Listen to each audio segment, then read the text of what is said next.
Welcome, everybody.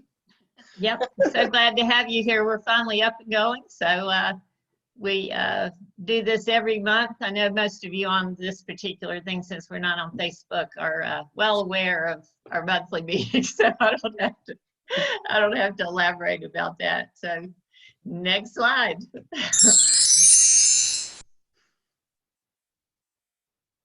So a little bit about our program tonight. Dr. Nathan Cooper, we've seen him standing by there, who has some fascinating research he wants to share with us on the Kirtland's Warbler. And it's particularly, the timing is fantastic because, as most of you know, Kirtland's Warbler showed up this week at the B. Everett Jordan Dam in Raleigh, and a lot of people have flocked to see this fabulous little bird. So we'll get more into that later, but that's tonight's program. And we always give a plug for Birds and Beans Coffee in our in-person meetings. Of course, we sip on this as we have our meeting. We can't do that tonight, but if you go to www.birdsandbeans.com and order it, you will get free delivery to your home while we're in the pandemic. So Birds and Beans, yay. Yay. So there's a discount code if you want to order coffee. Yep, good point. The other thing we've done is we have started small group field trips, which we haven't had field trips since what, March probably. And our main thing is that we have to keep people safe. We're limiting the groups to 8 plus a leader. And we have all kinds of, things you have to do, wear masks, whatever, at mecbirds.org and on the field trip schedule specifically. So this is a cool shot of our board member, Matthew Withrow, and he's admiring a hackberry emperor butterfly on his shoulder, and he is appropriately masked. So that's a cool shot. Steve's going to talk more specifically about the upcoming field trips in a little bit. All right. So some of the fun things we've been seeing. I'll do this one, Christine, because sure. I actually saw it. This little guy at McAlpine Creek Park was really concealed in the greenery, and I got there, and fortunately I passed Richard Paquette on the way, and he saw me go down there, and he thought she's never going to find this thing, so he kindly came over there, and it was so obvious right beside the bench and the main part where you go in that I can't believe I couldn't see him. And then like 2 seconds later, Ken Neidel came around the corner and he says, help me, I've been wandering around here for an hour. And we're like, hello, there it is. So anyway, it was a bit tricky, but I was really glad to see it.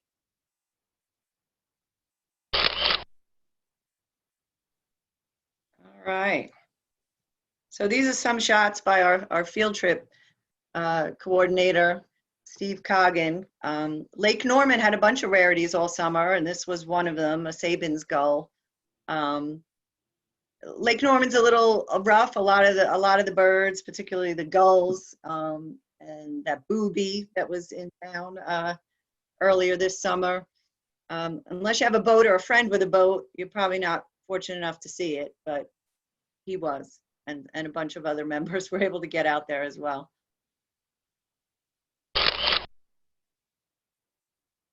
Okay. You saw this one, Christine, and I did. Go for it. Connecticut Warbler has been a nemesis bird for me, so I was thrilled. Birded all day elsewhere, and then got a last-minute call in the afternoon that Clark's Creek had a rarity. The Connecticut Warbler was there, so raced over there, and I was fortunate enough that Patty was around and helped get me on the bird, and it was nice, very cooperative for a long time on the leaf litter floor with good views for quite a while. So I really was thrilled to see that, and actually to get photographs as well.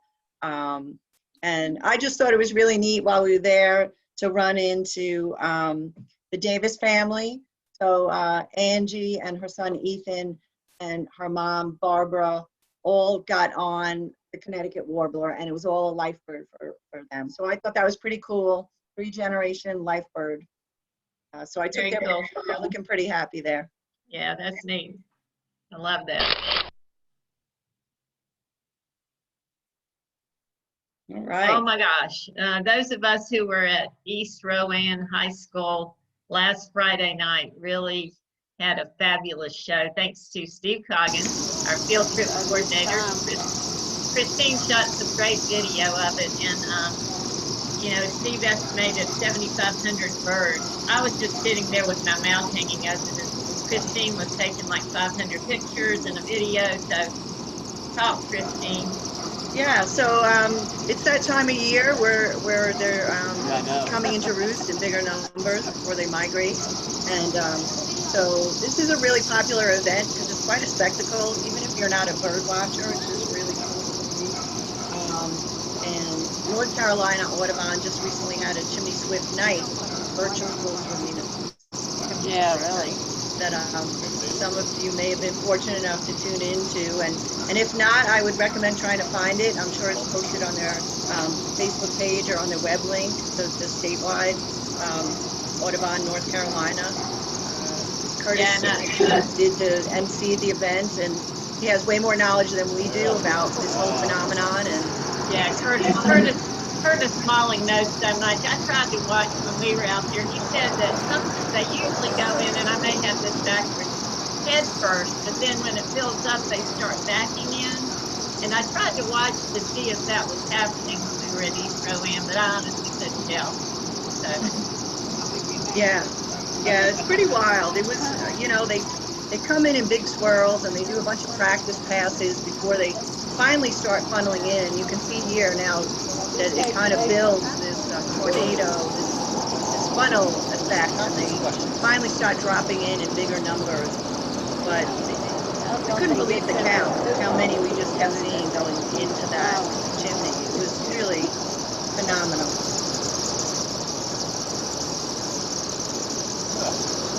So if you, it's just about end of season for this. This is up in Salisbury, which is for me in South Charlotte. It was an hour north, a little closer for those of you who are further uptown, midtown, downtown, whatever it is. So you can probably still give it a try. It's just located in a local high school. If not, there's always next year. But I would definitely, if you haven't done it before, I would suggest checking it out. Pretty cool. We can ask Steve when he does field trips. He may know, have a real good sense of whether they'll still be coming in another week. So. Yeah, hopefully next year when COVID's under control, maybe by next fall we can have schedule a group outing. If you're lucky enough, you can actually have them in your own chimney. You never know. I actually know. This past week, I did the 2 nights I had them in my chimney, coming into my own chimney. Wow. Because it's not capped. So they are around here as well. I think I had about 15 in there. Nice. Cool. All right. So these birds aren't necessarily rare, but they're pretty cool when you actually get a warbler in your backyard. So I had a Cape May warbler last week, which was a new yard bird for me. I was pretty excited about that. And Wayne Covington sent this picture in. He had a blue-winged warbler right in his backyard, which was nice. That's nice. And Wayne's leading a field trip for us in a few weeks, and he's such a knowledgeable birder. I'm looking forward to that.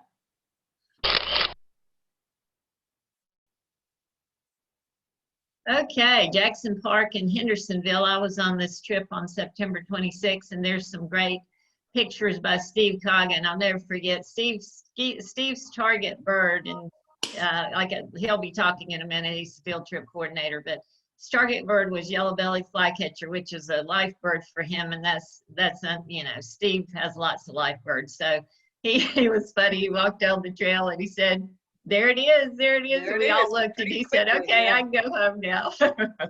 Yeah. So, and then the Canada Warbler was another highlight. Of course, people were complaining that it looked like a female or a juvenile male, and they wanted the necklace to be more rich and dark, but I'll take that. Pretty good.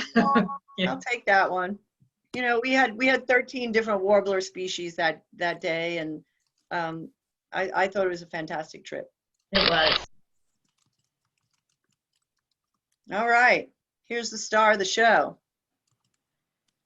So Christine and I left at 7 a.m. this morning and went to the B. Everett Jordan Dam and spent way too much time there. That's why we're a little fried looking now. But unfortunately, the birds seem to have left overnight. So Patty, you were right. Patty Maston told me to get up there, and we waited until today and seemed to be gone. So unfortunately, I guess 3 days of people sighting it. But anyway. Yep. So this was pretty good. It just really seemed like serendipity that the rarest warbler there is, and it's 2 hours outside of Charlotte the very week that we're doing this talk. It's really amazing coincidence. But some folks were really fortunate. Apparently, when it is there, she's very cooperative and let people get quite close for photographs. Yeah, that's great. Pictures are phenomenal, Patty, and Martina's shots, very nice. Steve had some great shots, and I'm very jealous.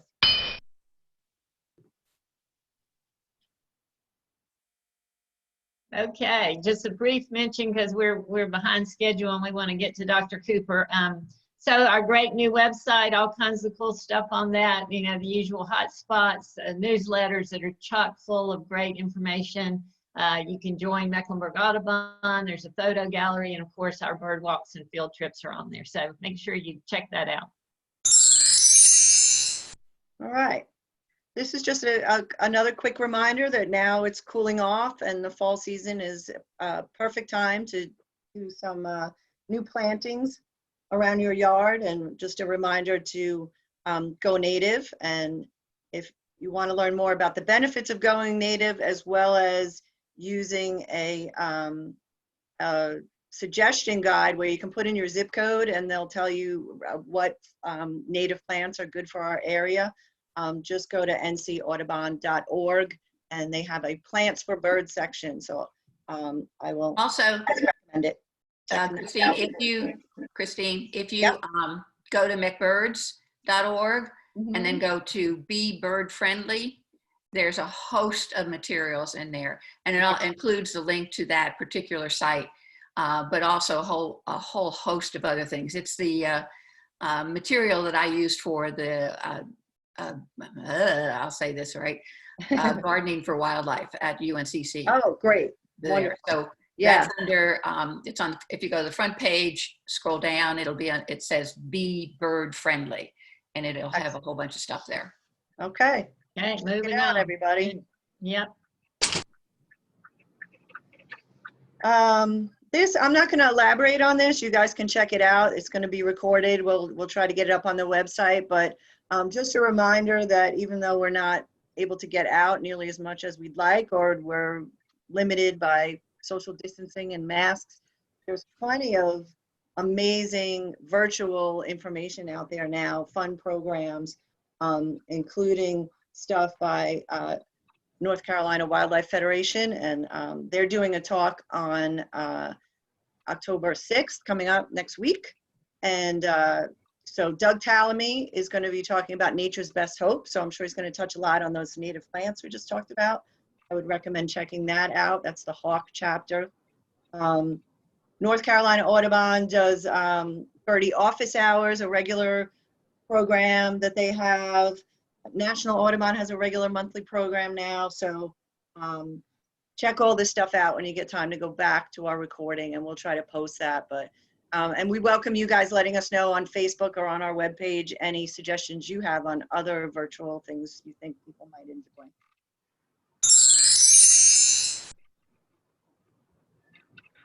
Not a lot to say about October Big Day. They've changed it this year to be, it's their annual citizen science project. There's a Global Day weekend, and there's all kinds of things going on. So I would just suggest you look more carefully at that and some of the other communications.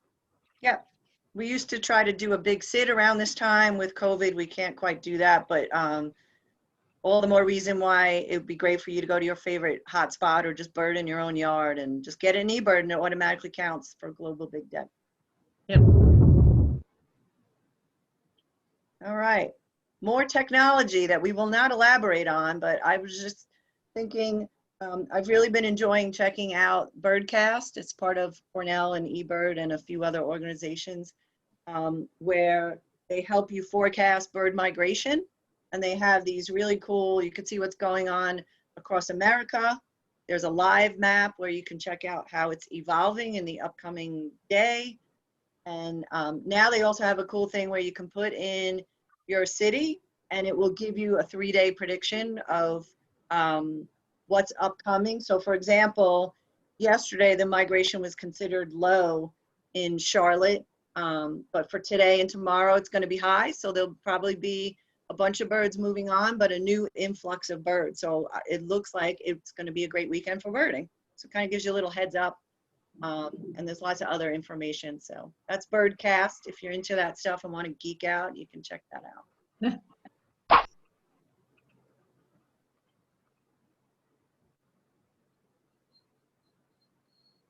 And just briefly to promo next month, for those who are looking that far ahead, we will be welcoming Lindsay Addison, Audubon NC coastal biologist, to talk about the fabulous birds, oyster catchers. Yay. All right, so that's our pre-show. So we're ready to move on with Steve Coggin, our field trip coordinator. Steve, are you unmuted? Is your mic unmuted? Can you tell us? I think I'm ready. Okay, great. Christine, do you have a background to show up? Yep, hold on one second. Okay. We have started bird walks and field trips, and we have a number scheduled, but one of the things we've done for safety considerations is limit the number of people that can attend. So this weekend there are 2 walks, one on Saturday and one on Sunday, and they're both full. There are our guidelines. There's a owl wearing a mask.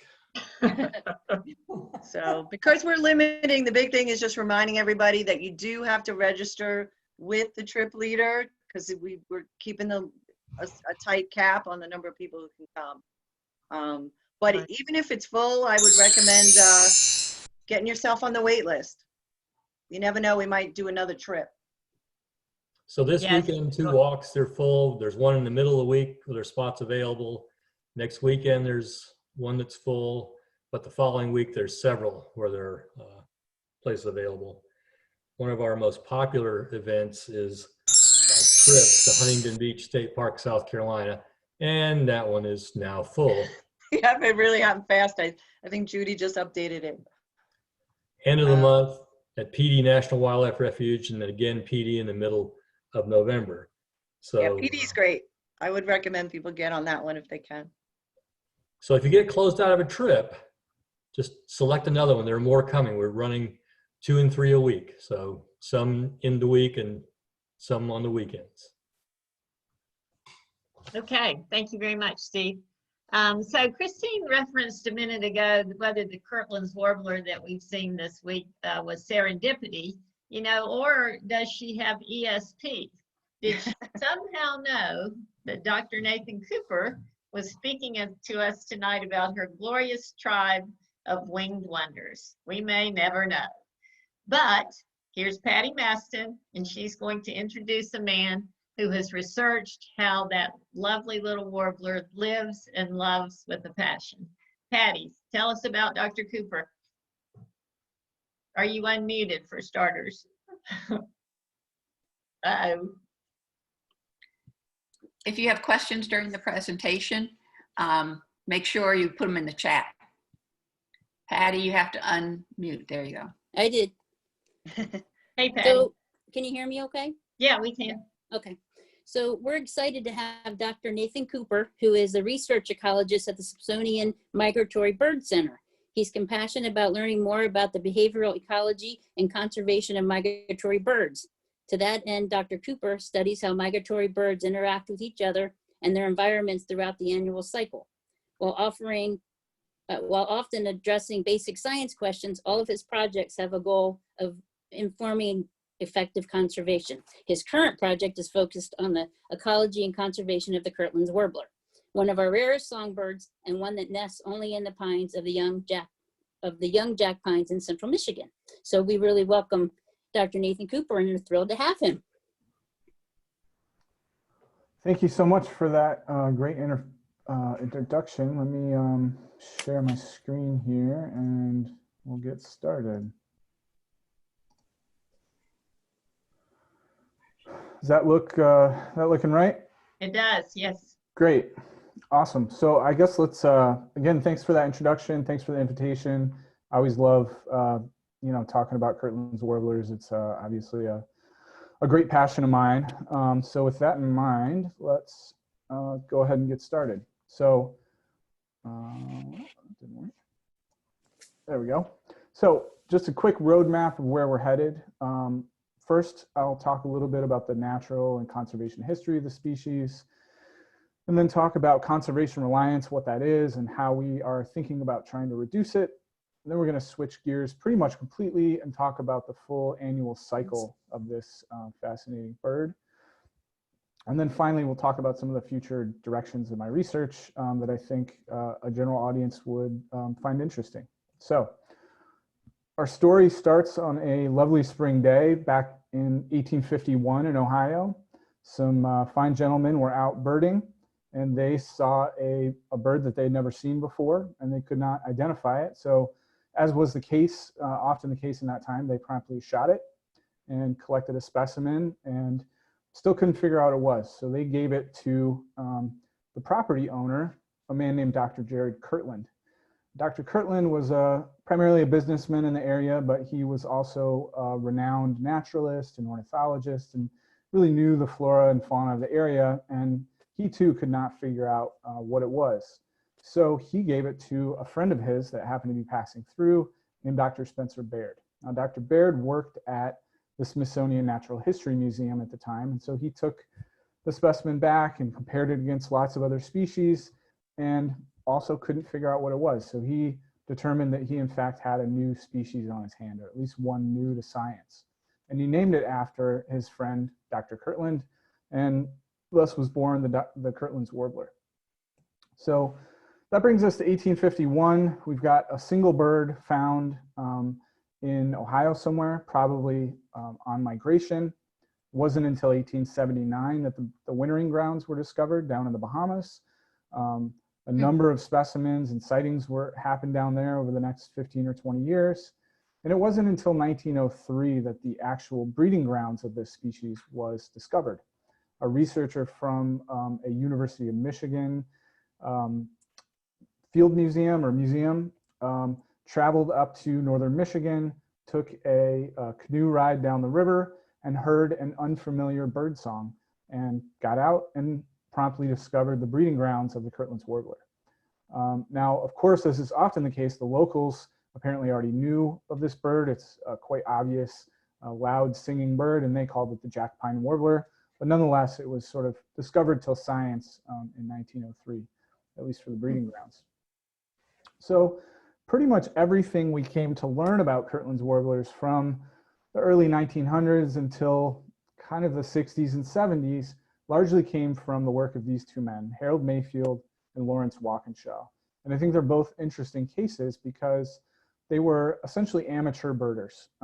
Today, we might more politely call them citizen scientists, but they were both successful in other fields. Harold Mayfield was a businessman. Lawrence Walkinshaw was a dentist.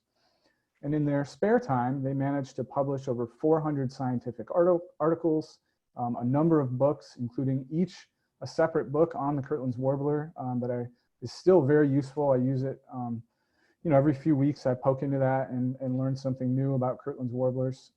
So just a really interesting example of sort of how science has changed over the last few centuries. A little bit of natural history. It's a very large, bold warbler, so one of the largest warblers. I think only ovenbirds are larger. And they are very bold. As some of you were lucky enough to discover during migration, you can often walk right up to these birds and observe their natural behaviors. They'll get right in your face and sing and mate and do all sorts of interesting things. So it's a really fun species to work with and observe, especially up on the breeding ground. So if anybody ever has a chance to get up there, I highly recommend it. You will definitely see a lot of Kirtland's Warblers. It's not a bird you can miss. It is a long distance migratory bird. as you all, whoops, sorry about that. As you all know, winter's down somewhere in the Bahamas. We'll talk a little bit more about that as we go, and breeds almost exclusively in northern Michigan. A few birds breeding in Wisconsin and the Upper Peninsula of Michigan, and a few over in Ontario as well. Species is sexually dimorphic, so you can tell the males and females apart pretty easily. Males tend to be bluer on the head and the back, brighter chests, brighter colors overall, less streaking in the chest, especially. Females a little bit more drab, and really the easiest way to tell is no black in front of the eye in the females, like you see there in the males. The species is a very extreme habitat specialist.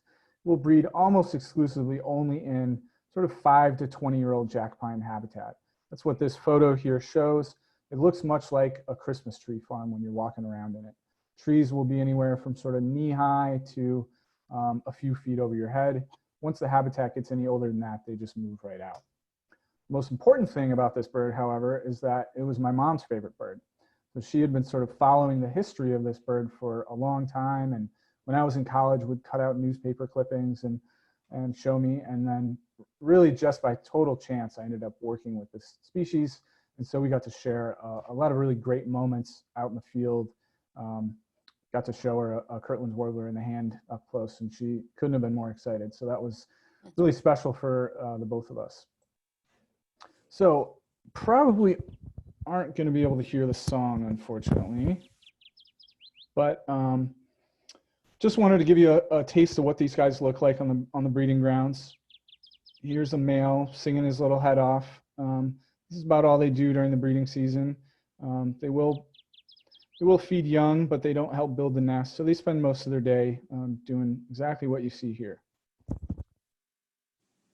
All right, so a call to action. So Harold Mayfield recognized that there weren't a lot of these birds around. And in 1951, he started a every 10-year count where they tried to count every single bird in the world.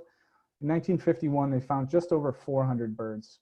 10 years later, they found 500. In 1966, the species was added to the very first iteration of the Endangered Species Act. And then in 1971, they found that the species had begun to crash down to just about 200 males left anywhere in the world, which was, meant that the species was really critically endangered at that time. The 1966 sort of, they call it the first class. It's the first group, 78 species that were added to the endangered species list. So probably some familiar faces here, some really good success stories like the Kirtland's Warbler and the American alligator and the grizzly bear, but also some not so successful stories like the ivory-billed woodpecker and many of the birds from Hawaii. So anytime a species is declared endangered, one of the first things that happens is that a recovery team is formed and they make a recovery plan. And this is exactly what happened in Kirtland's Warblers. The first action that they decided to take was to begin to monitor the breeding population. Now this was already underway. They changed it from an every 10-year count to an every year count. And so that step was pretty simple to solve. The next step was a little bit more difficult. They wanted to reduce the key factors that were adversely affecting both their survival and their reproduction. So Mayfield, again, played a critical role here, and he figured out, or was amongst the people that figured out, that brown-headed cowbirds seemed to be a big part of the problem for Kirtland's Warblers. Many of you are probably familiar with brown-headed cowbirds. For those of you that are not, they have a brilliant evolutionary strategy. Essentially what they do is lay their eggs in the nests of other species of birds, and they trick those parents into raising their young for them. As a recent father of a 15-month-old, this is a strategy I perhaps should have considered, but alas, I did not. And so what you see here is a Kirtland, sorry, not a Kirtland's Warbler, but a cowbird egg in a robin's nest. And typically what happens is that egg will hatch before all the other eggs. Those cowbird young will outcompete the host young for food by begging more loudly and growing more quickly. And it ends up in ridiculous situations like this, where you have this adult warbler feeding a much, much larger brown-headed cowbird. In terms of Kirtland's warblers and cowbirds, back in the 1960s and 70s, about 70% of all Kirtland's warblers nests were in fact parasitized by cowbirds. This typically resulted in no young surviving that nest. And so as a result, on average, each year, each pair would fledge less than one young. And so quite literally, the population couldn't even replace itself, let alone grow and recover. So to tackle that problem, the U.S. Fish and Wildlife Service began trapping cowbirds in 1972. The traps look like this picture here on the right-hand corner. It's a big walk-in trap. The traps are baited with male and female cowbirds to attract other nearby cowbirds through song. There's also food and water. And basically the cowbirds can sort of fly in the top, but they can't find their way out. And so then a cowbird management specialist will drive around each day, collect all the extra cowbirds, and kill them. This action was incredibly effective. It reduced parasitism from 70% down to just about 6% within a single year. And this allowed now more than 3 young to be fledged per pair per year. So a really great increase in reproductive success. So now let's take a look at what happened with the actual population size as a result of that management. What we can see here, we'll look at this figure a number of times, so I'll just walk you through it very slowly. On the x-axis here, we've simply got year of survey, and on the y-axis, we've got the number of males that were counted in that particular survey. So you'll remember that we started out at about 400 birds, and then 20 years later ended up at about 200 birds. And what we can see from this figure is that once cowbird control began, we really see no increase in population size, despite the fact that reproductive success has greatly increased. So I'm sure this left managers really scratching their heads and disappointed because they probably had thought they had largely solved this problem. So clearly something else was playing an important factor in limiting this population besides just cowbird parasitism. So that leads directly to the next recovery plan step, which was to manage 51,000 hectares of jack pine habitat. So before we understand sort of why habitat might have been limiting, we need to think a little bit about jack pine biology. Jack pine trees are dependent on large, intense fires for their cones to open up so that they can reproduce and spread around the area. And back in the late 1800s and early 1900s, there were a number of very large and devastating fires that took place. The Peshtigo fire, for example, in I think it was in Wisconsin, but it may have been Minnesota, killed over 1,500 people in just a few days. The Great Fire out west was the largest fire at its time, burned over 12,000 kilometers squared of habitat. And this led directly to the creation of the first national fire policy in 1935. The policy at that time was pretty simple. If you, as a land manager, had a fire on your lands, you were supposed to put it out by 10 a.m. the next morning. And thus began the era of wildfire suppression across really the entire country. And this created a big problem for Kirtland's warblers. We wanted, or the Kirtland's warblers wanted, all the jack pine habitat to look like this photo on the right, these nice, short, scraggly jack pine trees that they could nest under. But instead, the habitat looks like this very dense, old growth jack pine that is just not suitable for breeding warblers at all. And so again, to combat this problem in the 1960s, the US Forest Service and the Michigan DNR, who owns most of the Kirtland's warbler lands, began to carry out small controlled burns. These burns were successful in that they actually created jack pine habitat, but they didn't work in the sense that Kirtland's warblers, for whatever reason, would not move into that habitat at all and would definitely not breed there. That all changed in 1980 with the Mack Lake fire. The plan, as you can see here in this image where I'm circling, was to burn a pretty small area, about 84 hectares. Due to a variety of circumstances, low staffing that day, poor weather conditions, etc., the fire unfortunately quickly escaped control and burned this entire colored region that you can see, over 10,000 hectares instead of just the 84 hectares that they had planned. This destroyed a number of homes in the area, a lot of habitat. Unfortunately, a firefighter also lost his life. That person had moved to Michigan, transferred to that area specifically to help out with Kirtland's Warblers conservation. He's very passionate about it. There's actually a really good Radiolab podcast, if you haven't already heard it, about him and about Kirtland's Warblers that sort of tells his story and talks about whether these kinds of things are worth the effort or not. I definitely recommend listening to that. But for Kirtland's Warblers, this was not a tragedy. It was really a huge boon to their amount of habitat. 10 years later, there's now tons of new Kirtland's Warbler breeding habitat on the landscape. And what do you know? They move in quickly and they begin breeding. So the lessons learned from that fire were that larger patches needed to be burned, at least 160 hectares, if not much larger. But unsurprisingly, controlled burns were now no longer supported by the community because of the loss of homes and loss of life. And so that led to the era of large-scale planting of jack pine. So I'm going to walk you through briefly just sort of what that habitat planting process looks like. Essentially, foresters go in and clear an entire section of forest, sell off that wood product if they can, and then they either use people or machines to plant 2-year-old saplings in nice, neat rows over large areas. This sort of, somebody else came onto the scene now after Mayfield and Walkinshaw, a young researcher at the time named she wasn't a doctor at the time, but Carol Bassetti, and she did her PhD work to try to figure out, does this planting effort actually create suitable habitat?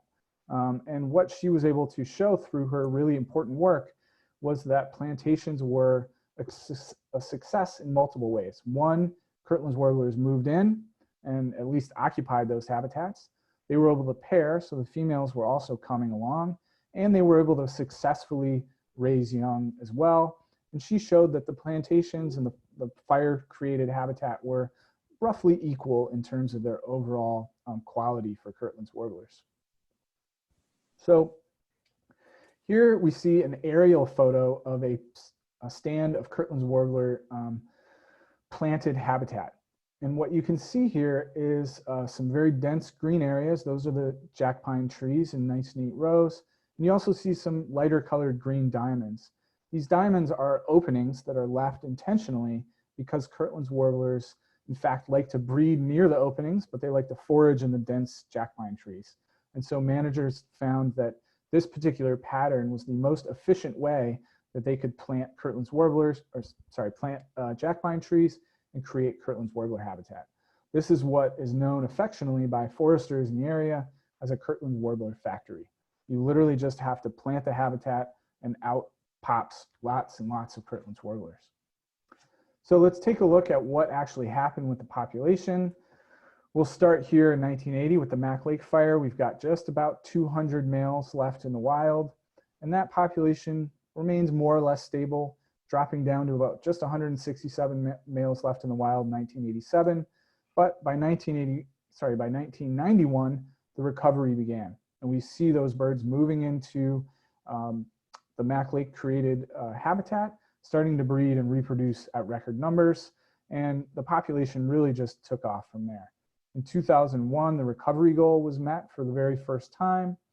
And by 2015, when the last full annual census was carried out, we now see over 2,300 males in the population. So really a remarkable recovery from 167 males to 2,300 males in record time. So obviously this was a huge success story for the Endangered Species Act and for all of the researchers and everyone involved, landowners, everybody. Tremendous success. Unfortunately, the Kirtland's Warbler doesn't fit the endangered species model of recovery that was created back when that act was first passed in 1966 and in the following years. Their model was pretty simple. Figure out what the threats were, eliminate them, take that species off the endangered species list once the population had recovered, and then move on to another species and another set of problems. But unfortunately, Kirtland's warblers and probably most endangered species, at least 60 to 70% by recent estimates, are in fact reliant on constant conservation. So it's not like we've solved the problem and can walk away and they'll do okay on their own. We will need to continuously control the cowbird population and create more habitat, or that bird will eventually be right back where it started on the Endangered Species Act, or its Endangered Species List, excuse me. So the species was formally delisted at the federal level in 2019.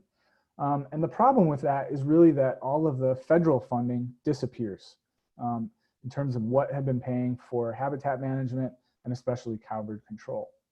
And so the question remained around that time as this delisting appeared imminent was, how can we reduce this conservation reliance? How can we reduce the species' dependence on us to help them persist? And so people are thinking about this in both in terms of habitat management and also in terms of cowbird control. In terms of habitat, what managers have done is set aside about 25% of the total managed lands as experimental habitat.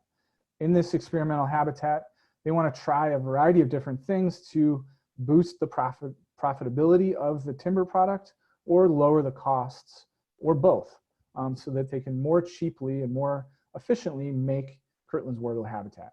So they want to try a bunch of different things, like letting the jack pine grow naturally after a clear cut instead of having to plant it.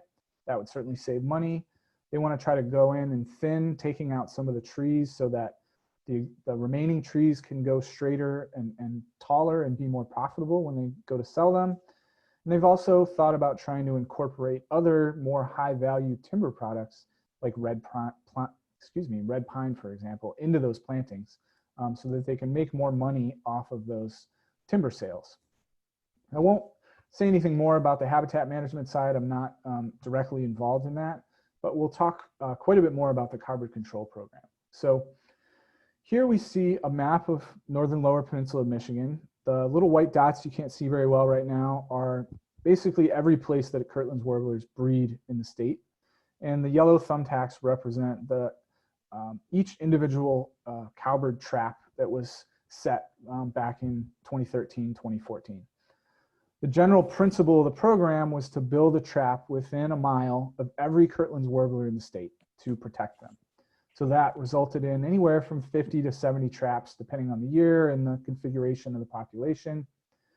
We know that this works incredibly well. Parasitism has been down below 1% for decades now, but it's also quite expensive. It costs over $110,000 a year to build, operate, and maintain these traps. And in a post-delisting world, these funds completely disappeared. And it's been estimated that about a $2 million endowment will be needed to fund this program in perpetuity. So with that in mind, back in 2014, I started to think about, well, what do we really know about this trapping program?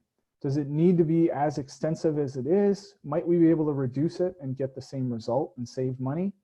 And so working with managers at U.S. Fish and Wildlife who ran the cowbird control program at that time, we all started to brainstorm about how we might be able to reduce trapping and measure the effects. And so we really simply had two questions. If we reduce trapping, how do the cowbirds respond in terms of their abundance or their overall population numbers?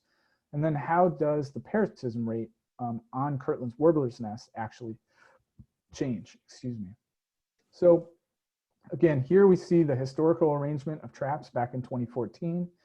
The white polygons here just show all the available breeding habitat, and again, the yellow thumbtacks show where the traps were actually arranged. And so what we did is create a series of increasingly reduced trapping numbers. So in 2015 and 2016, we cut out all the traps here in red, and we went out and we surveyed for cowbirds, and we found as many Kirtland's warblers nests as we could find in those areas to see what the effects would be. We had some good results, which I'll talk about more in just a second. So in 2017, we closed an additional 7 traps in red. And then in 2018 and 2019, we knew that the species was almost certainly going to be delisted very soon, and that money for our experiment and for experiments like it was going to dry up pretty quickly. And so what we decided to do was really just go for it. We closed all the traps across the entire breeding grounds, something that had never happened since 1970, essentially. And what we see is over these 4 years of this study, we found only 8 nests were parasitized out of 662. So looks like maybe parasitism is very, very slowly increasing, but still at very, very low rates. So we were both very surprised and quite excited about this result, because basically what it means is that, at least for now, it's safe to end trapping and stop spending this $110,000 a year. And we also, the added benefit is that we don't have to kill a bunch of cowbirds unnecessarily. So the next steps for this program are really just to implement some kind of monitoring plan so that we can keep track of the amount of cowbirds out on the landscape and also the parasitism rate, so that managers will be the first to know if and when cowbirds return to a dangerous level. So just kind of a quick recap of what we've talked about so far before we move on to the full annual cycle. We identified some limiting factors, brood parasitism and habitat loss, and talked a lot about how managers acted quickly and successfully to eliminate those 2 problems, and that this was a big success. But the species is conservation reliant, and we're going to have to continue to do these things in order for the species to stay off the endangered species list. But our big finding from our cowbird experiment is that, in fact, we can reduce conservation reliance in this species successfully, and other researchers are continuing these efforts on the habitat management side. And so we're quite hopeful that we'll be able to reduce conservation reliance to the point that we'll be able to raise enough money to pay for this conservation forever, so that the next generation will be able to drive up to Michigan and enjoy this species as well. So next, we're going to sort of switch gears, like I said, really pretty much totally completely, and talk about the full annual cycle. So what do I mean by the full annual cycle? Well, here we've got a pretty simple diagram. It's color coded, just shows you where you can find Kirtland's warblers at any given point in the year. We'll start up in Michigan in yellow. Birds spend their time in Michigan anywhere from about early May until late September. They finish breeding in late July and early August, and they enter the post-breeding period. During this time, they undergo their annual molt, so losing just about all their feathers and regrowing them in a pretty short time. And then they get ready for fall migration, which is happening as everybody, or many of you, have seen right now. And so in late September and early October, birds spend a couple of weeks flying 2,000 miles down to the Caribbean, Bahamas region. They'll spend the next 6 to 7 months down there, really just trying to persist, stay alive. And then in late spring, they'll start to fatten up and get ready for spring migration. Take another 2 weeks or so to fly all the way back up to Michigan and start the whole cycle again. And so the point I really want to make with this slide, besides introducing you to sort of what's happening the rest of the year, is that just about all of the research and all of the conservation actions that have taken place to help save this species have taken place only during the breeding period. And we certainly can't argue with the success of those actions. It saved the species from the brink of extinction, but we have a few different reasons to believe that this might not always be the most effective strategy. Definitely for Kirtland's warblers, but also for many other birds in which we're seeing active declines. So during the post-breeding period, there are a number of potential threats to the species. It may be that predators are more able to take advantage of them and eat them because they are undergoing this molt. Might also be a bit hard to thermoregulate at that time. It's starting to get quite cold in Michigan in late September and early October. Migration, we know, is an incredibly dangerous period of the annual cycle. For both Kirtland's warblers and a few other species that they've been able to estimate it for, about half of all the birds that die in a given year actually die during fall or spring migration. and yet we don't really know that much about why. On the wintering grounds, both human development and climate change present potential threats to the species. We'll talk about climate change just a little bit more. The two main predictions for the Bahamas and the Caribbean as a whole are sea level rise and drought. The sea level rise is a problem globally, but for islands like the Bahamas, where the highest point in the whole country is just 150 feet above sea level, it presents a huge problem for low-lying islands like that. And so that alone could reduce the amount of Kirtland's warbler habitat pretty extensively. But drought would also reduce their food, the fruit and insects that they like to eat. And so we might see lower winter survival for Kirtland's warblers. But we know that these periods of the annual cycle are not independent of each other. So we know from a few other species, including Kirtland's warblers, that, for example, when it's dry in the Bahamas in March, when birds are trying to get ready for their spring migration, what happens is that their migration is delayed. So they leave later and they arrive later, and that in turn reduces their overall reproductive success. So in that way, what's going on during the winter can actually carry over to affect events in migration and also on the breeding grounds. And so we really need to think about this full annual cycle as one big interconnected piece instead of different pieces of the puzzle to be treated differently. So I hope I've convinced you of the importance of events outside the breeding period, but there are a number of unanswered questions before we can really understand what's going on with the species outside of the breeding period.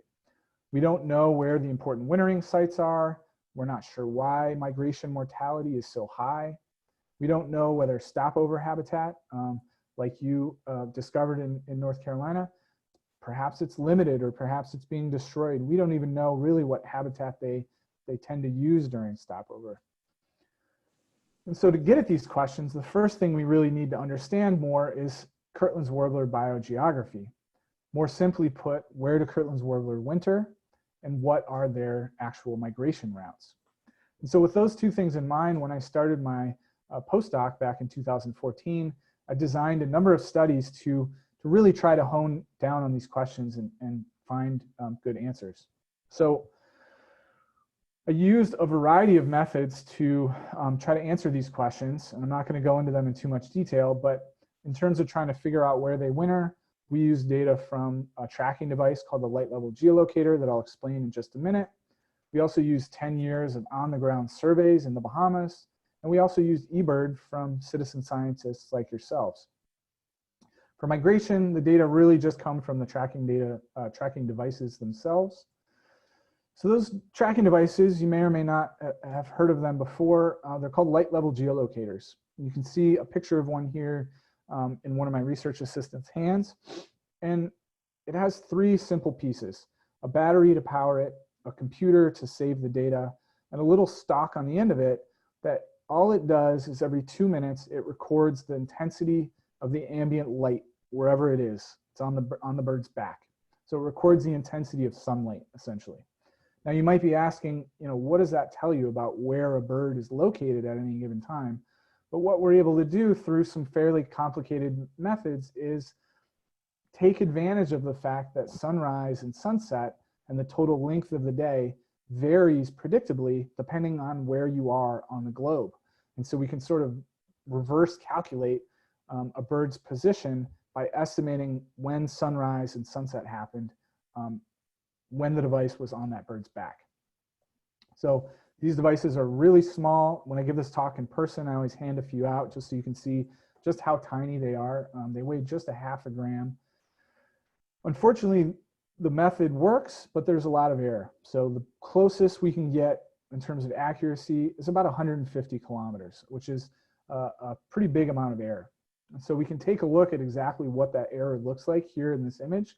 So here we've got a map of the Bahamas, and we see this large yellow oval. So this represents, from these geolocators, our best estimate of where one particular bird spent the winter. So all we can really say is that somewhere in the central Bahamas, that's where this bird spent the winter. But if we take this same image and stack them up on top of each other for each of the 27 birds that we tracked, we get something that looks like this. And so as we move from yellow to orange and pink and blue, it just means that more birds are overlapping in space. And so what this tells us is that these islands here in blue in the central Bahamas are where most of the population spends the winter. We get a few birds up in the northwest Bahamas, some birds down in Turks and Caicos, and even one bird down in Cuba, which was a pretty cool new discovery at the time. We didn't know that they wintered in Cuba. If we add all of our survey data and eBird sightings, we see essentially the same picture. Most of the observations are right on these central islands of the Bahamas. So, going to show you an animated version of these data. The colors are switched here. So fewer birds is darker colors. This right here, this small oval in the bottom right, represents again, our estimate of where one particular bird is. As the colors go from dark to bright, it just means more birds are overlapping in space and time. So I'll kind of walk you through this as it plays. So what we see is that birds move northwest out of the Bahamas over to Florida and Georgia, where they'll spend a few days or sometimes even a couple of weeks resting and refueling before they continue their northward journey up to Michigan. And what we can see here is that there's a lot of variation in terms of when birds leave and when birds arrive. So the first bird arrived in early May, but we've got this straggler that for whatever reason doesn't get there until much, much later in May. We're going to fast forward through the breeding season because presumably there's not a whole lot of movements going on. We'll talk about that a little bit later. And fall migration begins right around now, end of September. What we initially thought is that birds are moving first east, so east across the Great Lakes into Ontario, where they appear to spend a few days or again, even a few weeks resting and refueling and getting ready for the rest of that migration before continuing south pretty quickly, stopping over in South and North Carolina along the coast, and then actually jumping right over the open ocean from those coasts down to the Bahamas, not taking that, what I would have thought is a safer route. You can actually see the last couple of birds here do seem to take that safer route down through Georgia and Florida before heading a much shorter jump over the ocean down to the Bahamas. So it's kind of what the whole migratory route and cycle looks like. We now see that somewhat familiar image focused on the central Bahamas with most birds wintering there. So what did we learn from looking at those data? Again, we'll take a quick look at two more images that look like this. We're now back to the original color scheme. So one or two birds is yellow and 20 or 25 birds looks like pink and blue. What this tells us is that during spring migration, the big stopover areas appear to be Florida and southeastern Georgia. Some birds also stop along the way in Ohio and southwestern Ontario. Those really seem to be the most important areas that a lot of birds stop at. But that's as fine scale of a data as we can get. We can't say what type of habitat they're in or exactly where they're at in the state. We've kind of just narrowed it down to these regions. In fall migration, as I mentioned, we initially thought that birds moved east into Ontario. It turns out that we were totally wrong about this. We've sort of re-looked at it with some other data, and it turns out birds aren't moving east into Ontario at all. What happened here is that birds are moving right around the fall equinox, which just happened. At that time, there's no variation across the globe in the amount of daylight on a given day. And as a result, the light level geolocators aren't terribly accurate for a few week period around that time. And so it turns out our estimates were off there, but we're still quite confident that they're spending a good amount of time in North and South Carolina, and then jumping over across the ocean down to the Bahamas, where some of the birds will sort of stop over in the northern Bahamas before continuing to the southeast. So what does that tell us about conservation? It tells us that in terms of the wintering distribution, we should probably focus our limited resources on the central Bahamas because that's where most of the birds are wintering. And in terms of stopover, we know that stopover is probably important. Lots of birds are dying during that period, but we've only been able to narrow these regions, narrow these stopover sites down to kind of broad state level regions We really need to pinpoint these sites in more detail. One of the other things we need is a better way to more directly measure things like migration survival and these carryover effects from winter to breeding. And so that basically what it tells us is that we need a way to study the exact same birds across the full annual cycle. So it's one thing to be able to put a tag on a bird and then a year later sort of download the data and see where it went. But what we ideally want to be able to do is go down to the wintering grounds and catch a bird and then find that exact same bird up in Michigan so that we can study it in both seasons and learn more about this full annual cycle and how it's all connected. So that takes us to the last section of my talk, where I want to talk about sort of where I'm headed with my research. So here is a map of North America. Obviously, each of these yellow dots represents a automated telemetry radio tower as part of the MODIS wildlife tracking system that you may have heard of. Each of the towers looks like this picture down here in the lower left. They're usually solar powered, 30 or 40 feet tall, got a couple of antennas on them. And what they can do is, if a bird wearing a special radio tag, so a different type of tag than we talked about before, flies by this tower within, say, 15, 20 kilometers, that tower will record that detection, and then we can piece together where these birds are going from these tower data. And so what we're able to do, starting in 2017, is go down and put these really small tags on. These ones just weigh only 0.3 grams. You can see they're quite small. You attach these tags to birds down in the Bahamas, and then using an array of these towers on Cat Island in the Bahamas, we can actually tell the exact time, the exact date and time of day that these birds leave Cat Island and start their migrations. And we can do that for about 80% of the birds that we put a tag on. The rest either die, or maybe the tags don't work, or maybe they fly a different direction, who knows. During migration, we usually get about 40 to 50% of the birds will get at least one detection during migration. Often in Florida, as you can see, there's a lot of towers down there, or up in Ontario where there's clearly a number of towers.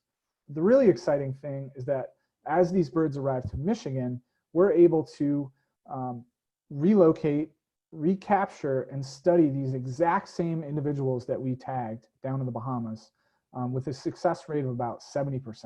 So this is something that has really never been possible before in a songbird. And so we're excited about what we might be able to do with this system. I'll show you another video that just shows you what these MODIS tower data look like. So here we're going to see 5 or 6 birds leave the Bahamas in late April and begin their migration. You can start to see as they hit these towers the directional change.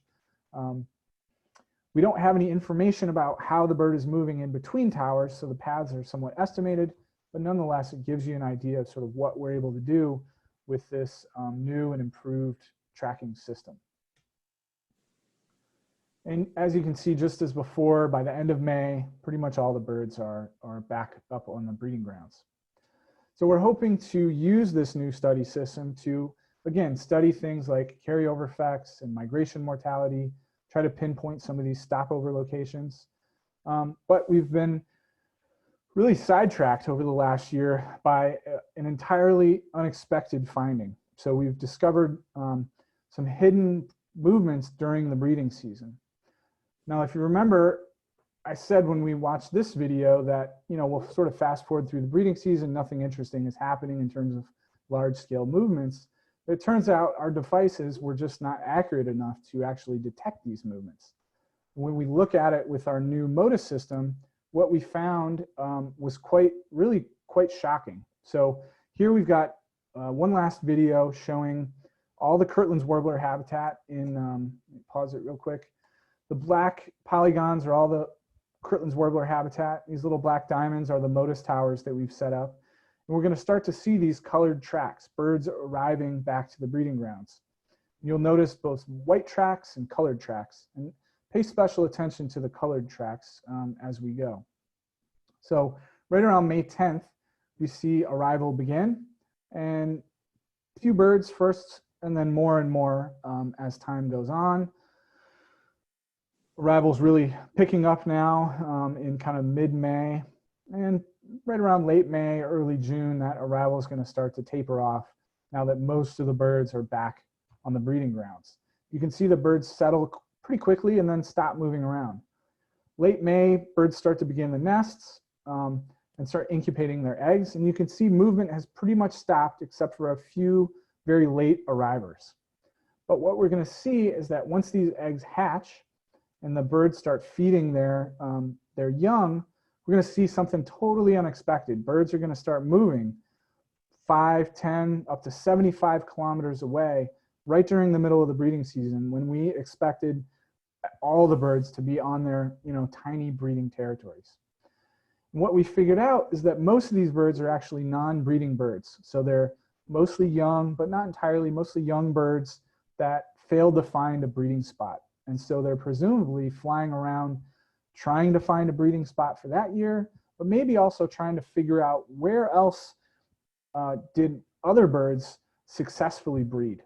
And there's a growing body of evidence that birds can use that information so they can actually fly around and see where other birds have nestlings and fledglings and think, this might be a good spot to try next year since I failed completely this year. And so we've seen this type of prospecting movements in other species, but we've never seen it at such a large scale. So we're pretty convinced that these movements are related to prospecting for a number of reasons that I'm not going to go into. But again, the magnitude of this prospecting is much, much larger than we thought. Again, this has been shown in other species, but birds were moving 500 meters or a kilometer around one single study site, not moving 75 kilometers across the state and back to visit different sites. One bird, in fact, over the course of the whole season, moved almost 300 kilometers checking out these different breeding sites. And what this tells us is that breeding dispersal, so the movement of a bird from one breeding season to another breeding season at two different territories, might actually be an informed decision. It might not be random or just based on habitat. It might actually be informed by the actual success of birds in that area. So that pretty much wraps up my talk. I want to point your attention to a couple of really cool pieces of media. There's a great Audubon article. It was out a couple of years ago, looks like spring 2018, written by Scott Weidensaul. I spent a few weeks with him, one on the breeding grounds and one on the wintering grounds. And he wrote a whole article about this research and really gets into more like the personal side of it and just tells a really interesting story and also obviously talks a lot about the research. So check that out if you're interested to find out more details. And he wrote a book that you may be familiar with called Living on the Wind, nominated for a Pulitzer Prize back when it came out in 2011. And the reason I bring it up is because I'm really excited about the fact that he's written a sequel to this book, and that will be coming out in March. And it will feature the Kirtland's Warbler story and the story of our research as pretty much an entire chapter. So stay tuned for that in March. And I expect that that'll be a great read for anybody interested in birds and the science of birds. He sort of expanded that out to an entire global view instead of just the Western Hemisphere.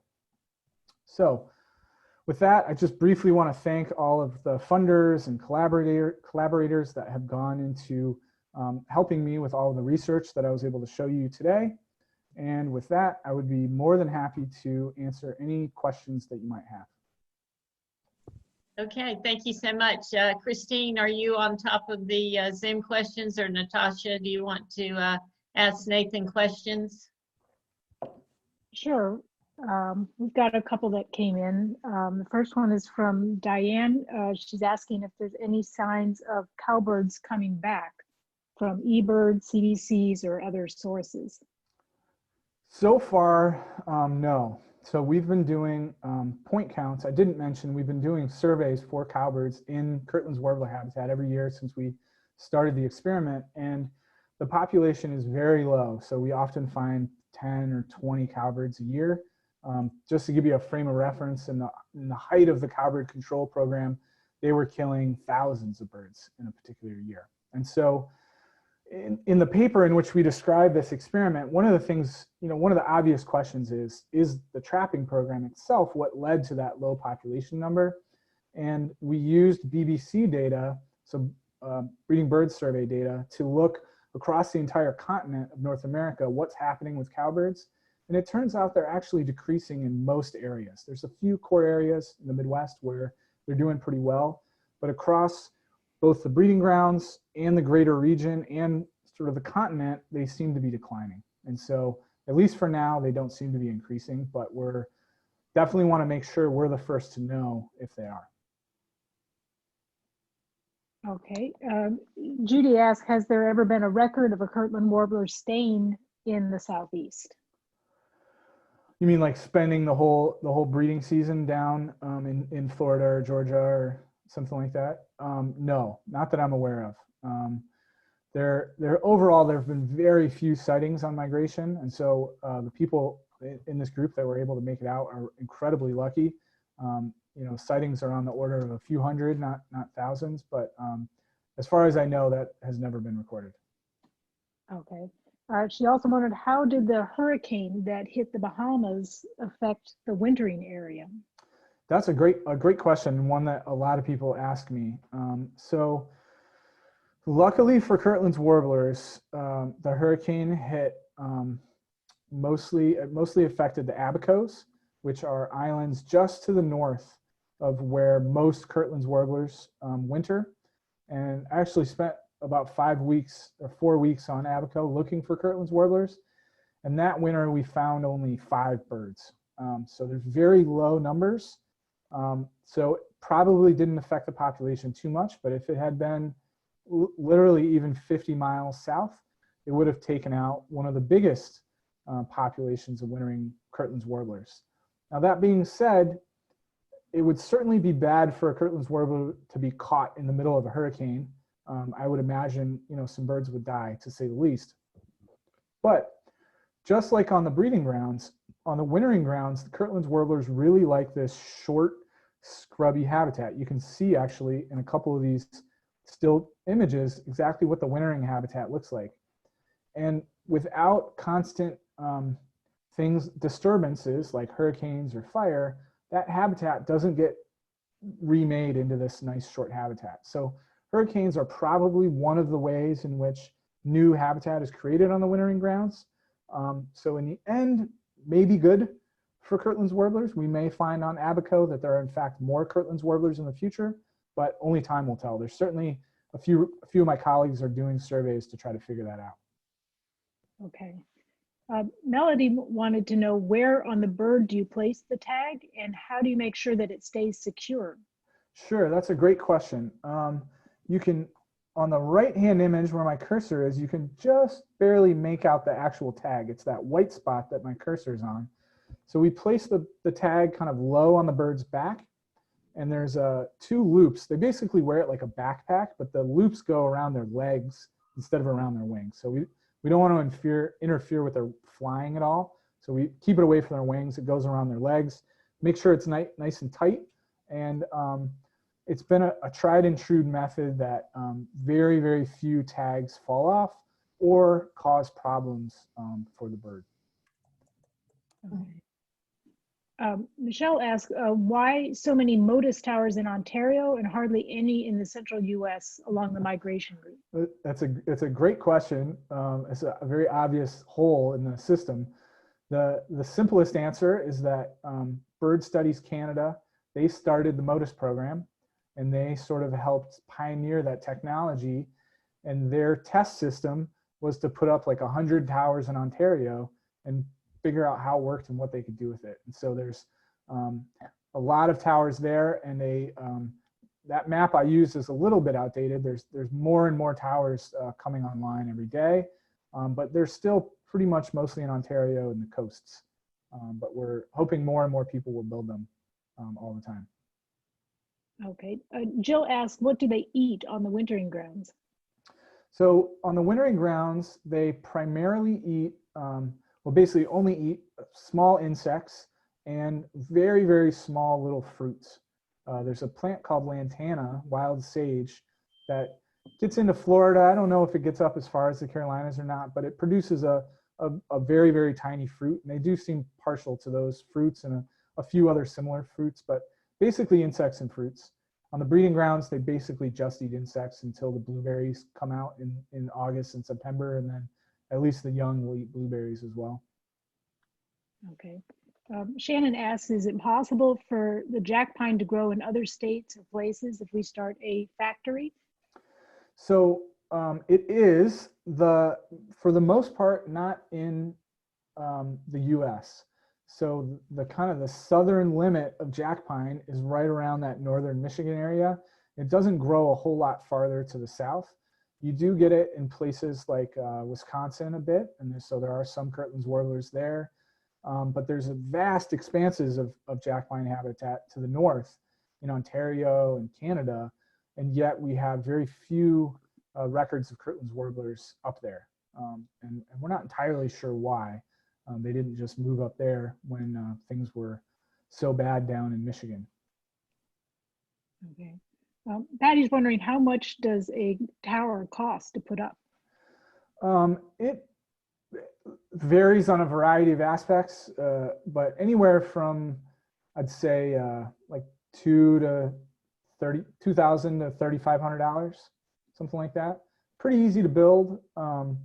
If you have like an existing tower or structure that you can put things on, and if you have power, then things are cheaper. And Modus does sort of guide, different, there are some different Audubon groups around the country that have their own tower. And so that's definitely a possibility, and something I'd be happy to follow up with anybody in the group on if that's something that you thought might be interested in. And then Judy was wondering, does the movement that was noted around the breeding ground, does that indicate that there isn't enough breeding territory? Yeah, so we don't know exactly what it means. So those non-breeding birds exist in probably every bird population to some extent. We're seeing a lot of them in Kirtland's warblers, and it can tell us one of two things. Just as Judy suggested, it could be that there's not enough habitat to go around, and so some of the birds can't find a territory, or it could be that there's not enough females to go around. And without some further work, we won't know the answer. But one clue that tells us what the probable answer is that all of the birds, except for two that made these movements, were males and not females. So that suggests that there probably are an overabundance of males and not enough females to go around. And that's fairly common in a lot of bird species. Females tend to have a little bit lower survival. And there's also a bias towards making more males. So if you have 4 eggs, it's more likely to have 3 males and a female than it would be, 2 males and 2 females. But in the end, we don't know. It could be either habitat or female limitation.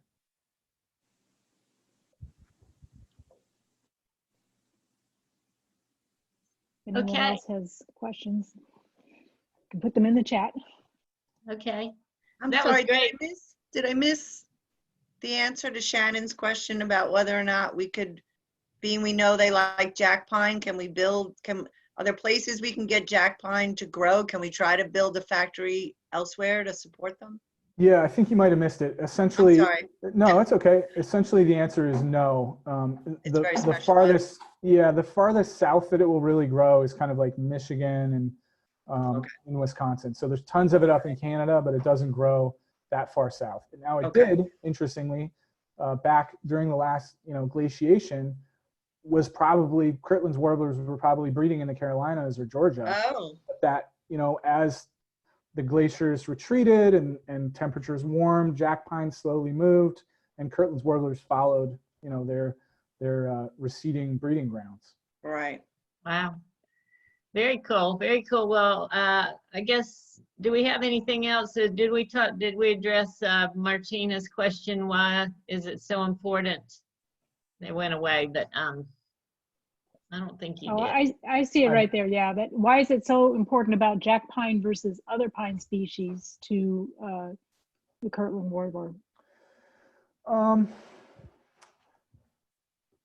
In a lot of ways, we don't really know. They like to nest underneath jack pine trees, so they nest right on the ground. Whether it's certain types of insects that use that jack pine, or if it's just a structural thing, we're not really sure. In what we do know is that in Wisconsin and Ontario, they do breed in kind of mixed jack pine and red pine, or sometimes just in red pine. So there are other species that they will breed in, but it's very rare, and it doesn't appear to really happen in Michigan for whatever reason. So definitely lots to learn about that topic. Right, very cool. Okay, well, I guess we will let you take a breath there, Nathan, but I cannot tell you how much we appreciated your joining us. I mean, I learned so much, and I'm so thankful we have it recorded, because it was such a huge amount of information. I'm going to have to watch it 2 or 3 more times just to get up to speed. So your body of work and your dedication and your eloquence in talking about it just blew me away. So thank you so much. It was just excellent. Patty Maston, thank you for making this happen and being our liaison with Nathan. That was so inspiring, and we very much appreciate it. I was going to next call on Tom Cook is here from the Kirtland Warbler Alliance, and is it Owasso, Michigan? So I don't know if you know him, Nathan, but there's Tom Cook, and thank you again, Nathan. He's going to weigh in on what their organization does, and maybe tell us a little more about how we can see Kirtland's warblers without me chasing around a dam all day. In June, they're relatively easy to see. Right. So you just have to come to Northern Michigan, and it's well worth the trip. The Michigan Audubon Society runs a trip every morning out of Hartwick Pines State Park, and it's a great trip. There's other opportunities to see them, and the Kirtland's Warbler Alliance works. There's a Kirtland's Warbler Festival as well that occurs, and those are great events. I'm on the board of the Kirtland's Warbler Alliance and on the board of the Nature Conservancy in Michigan. And the Kirtland's Warbler Alliance is really about being sort of the force and the advocacy voice for the both the recovery and now the continuing growth of the Kirtland's Warbler. As Nathan so well explained, it's a conservation reliant species, and we're all proud and happy that the Endangered Species Act works, and that we now have, the bird is recovered, but we need to keep working to make sure that we have habitat to do that. And because of Nathan's work and other people's great work, we're better understanding it and figuring out how to do it in the most cost-effective way. Because with delisting, we lost the support of U.S. Fish and Wildlife. They're still very much involved, but we don't have the financial resources that we used to have for that work. So engaging people in that is one of the major missions of the Kirtland's Warbler Alliance. I put up a link to our webpage. It's kirtlandswarbleralliance.org, and we'd be happy to welcome any of you up to any time of year to Michigan, but particularly in June to see the Kirtland's Warbler Alliance. It's a wonderful time. The Ausable River is a beautiful river to paddle, or if you're an angler, a great river to fish, and a wonderful time to be here. So with that, I will just say thank you for letting me join you, and I really appreciate the fact that my brother-in-law, Ray Owens, and the Mecklenburg Audubon Society has taken such an interest in this bird that's near and dear to my heart. So thank you. Yeah, we're so happy to have you, Tom, and know all the resources that you can offer us. We really appreciate you joining us, and thanks so much. Really, really good information. And I see Nathan has a new birder on his lap now. That's right. I definitely second that. Visit to Michigan it's a great experience. I grew up just north of Detroit, and so this is kind of a hometown thing for me as well. But it's a great place to visit, and there's tons of a couple different tours you can go on, and there's no way you're not going to see a Kirtland's Warbler. It's pretty much guaranteed. Excellent, very good. Thank you so much, both of you. We're yeah. Thank you so much for the invite and the kind words about my talk. I'm excited to spread the good word about Kirtland's Warbler anytime. So Good, good. Thank you so much. Okay, well, we'll try to wrap it up a little bit. Anyone who wasn't able to join us tonight, the program has been recorded, so there's viewing on demand. So we got off to a little bit of a rough start, but it can be watched at any time, and it was a fabulous program. You can also watch a recording of our program from last month, Raptors for Rookies. So I guess we'll open the mics back up. If anybody wants to stick around and chat a bit more, we can do that. And don't forget our next meeting, November 5th. We'll be back here at the same place and be talking about American oyster catchers. So thanks so much for joining us, and unmute your mic if you want to stick around and chat some more. Thanks again. thank you. Bye.